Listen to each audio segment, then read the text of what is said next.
Hi everyone and welcome back to another video. So if you want to watch movies and shows completely free, Amazon Freevee on Prime Video gives you access to a large library of content supported by ads but without any subscription. In this guide, I will show you step by step how to watch Freevee content on Prime Video in 2026. Simple and fast.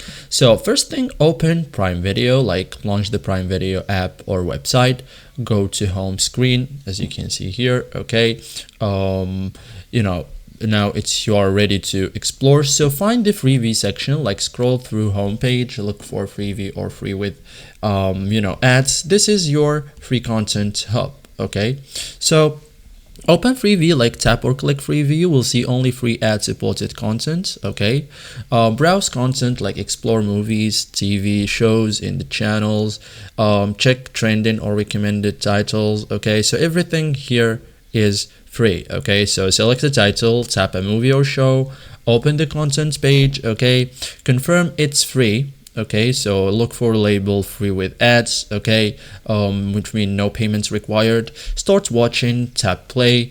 Content begins with occasional ads. Okay, so understand ads, like ads appear before and during playback. Okay, usually short and limited. This is how content stays free. So there are some common mistakes. Okay, some like expecting no ads, confusing Freevee with Prime content, not checking availability in region, and clicking paid titles by mistake, ignoring free with ads label. Okay, so always verify before playing. Okay, so thank you guys for watching this video and see you in the next tutorial.